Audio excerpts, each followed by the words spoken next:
ሰላም ሰላም ወዳጆች እንኳንም ወደ ሳም ሚዲያ ሳሙኤል በሰላም መጣችሁ።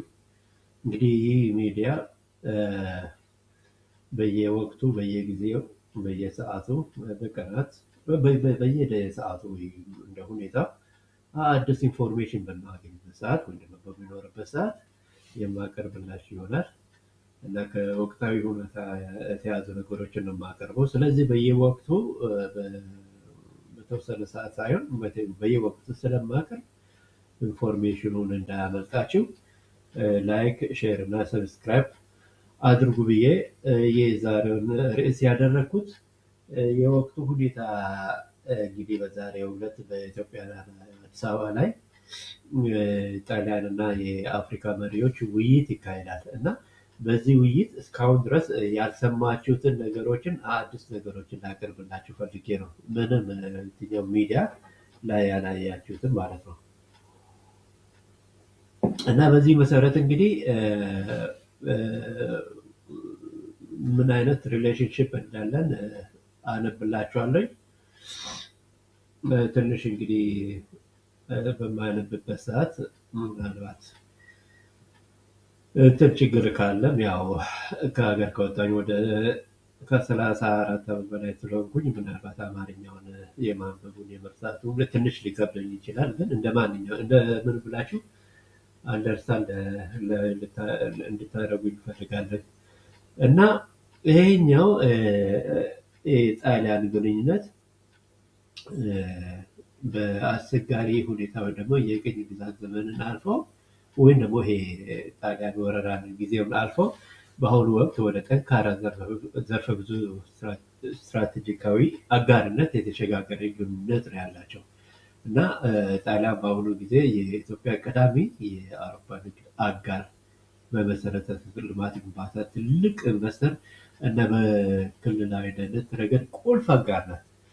በዚህ መሰረት እንግዲህ አሁን ለምሳሌ በኢኮኖሚ ልማት ትብብር ብንወስድ ምናልባትም እስካሁን ድረስ ያልሰማችሁትን ነገር ነው የምነግራችሁ።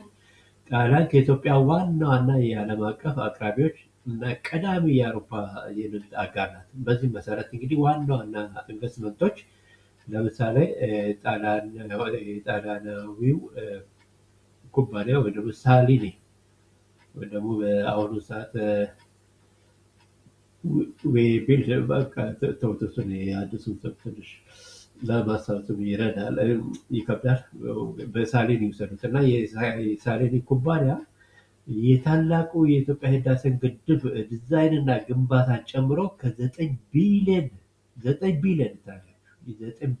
ዩሮ ብር አይደለም፣ ከ9 ቢሊዮን ዩሮ በላይ በሆኑ ፕሮጀክቶች ላይ አስተዳድሯል።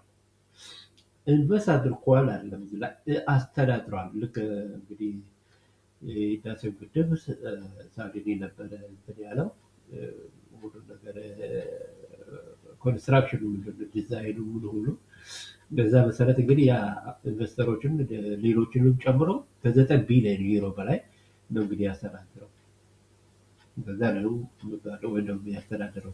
በመሰረተ ልማትና ትራንስፖርትን በተመለከተ በ2025 ሁለቱ ሀገራት የኢትዮጵያን የባቡር መስመር ለማዘመን በቴክኖሎጂ ሽግግርና በክልላዊ ትስስር ላይ ያተኮረ አጋርነት ተፈራርመዋል።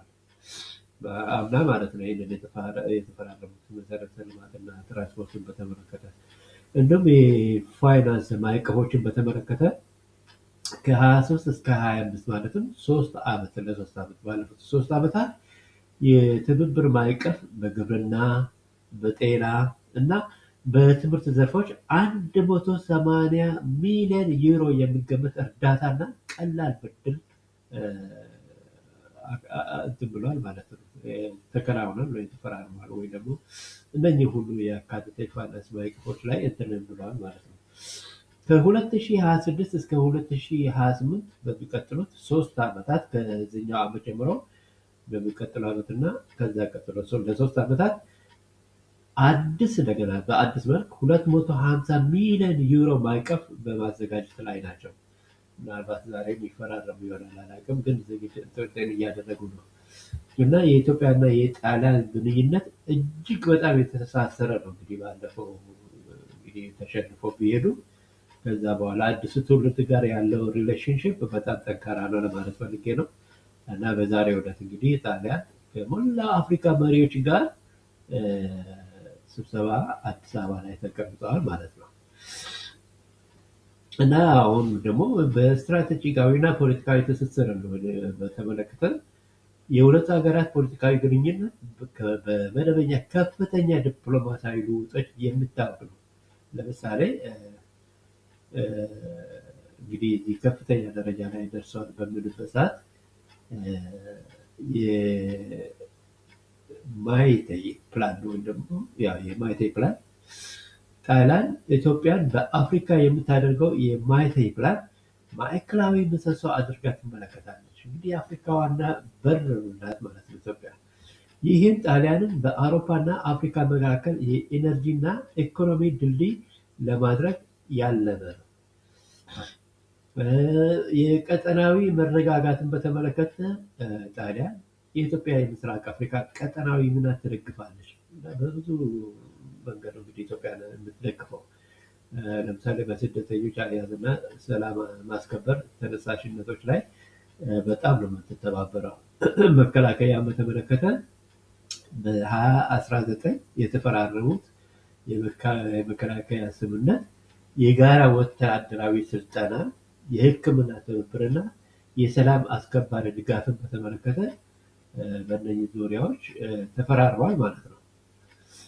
የታሪክ አውድና ባህልን በተመለከተ ደግሞ ግንኙነታቸው ከግጭት ወደ እርቅ የተሸጋገረ ውስብስብ ታሪክ ያለው ነው። ለምሳሌ እንግዲህ በ1895 እና 1896 የነበረውን ጦርነትን ከጣሊያን ጋር እንደውም ከ1936 እስከ 1941 ድረስ የነበረው የጣሊያን ውጊያ በኋላ ምንድነው ግንኙነቱን በመጀመሪያ የኢትዮጵያ ጣሊያን ጦርነት በእነኚህ ዓመታት ውስጥ እንግዲህ የጠላትነት የቅኝ ግዛት ምንድነው ወረራ ምናምን እንደዛ አይነት ሁኔታ ውስጥ ነበረው እና በአሁኑ ሰዓት ግን ያ ሁሉ አልፈው በጥሩ ሁኔታ ላይ ነው የሚገኙት። የባህል ውርስን በተመለከተ ኢትዮጵያ በአፍሪካ ውስጥ ትልቁ የጣሊያን ትምህርት ቤቶች ክምችት ያለት ሀገር ናት። ሲኮላ ስታሊ ኢታሊና እንግዲህ ጣሊያን የሚጠቁት እና እንደዛ አይነት ብቻ ትብብራቸው በጣም በከፍተኛ ደረጃ ደርሰዋል። እና በአሁኑ ሰዓት ደግሞ እንግዲህ ዛሬው ዕለት ትልቅ ስብሰባ ላይ ናቸው እና ሪሊ በጣም ያለው ወዳጅነት ከጣሊያን ጋር ከአፍሪካ ሀገራት በላይ ጣሊያን ከኢትዮጵያ ጋር ትልቅ ወዳጅነት ያላት እና ይሄንን ይመስላል እንግዲህ ዛሬውን ኢንፎርሜሽን። ሌላም ኢንፎርሜሽን ካለ ያው ተጨማሪ ካለ ወደኋላ እመለስበታለሁ ወይ ደግሞ ከዚህ ቀጥዬ ላቀርብ እችላለሁ። ለአሁኑ እንኳንም ወደዚህ ሚዲያ በሰላም መጣችሁ ብዬ እንግዲህ እንሰናበታለን ማለት ነው።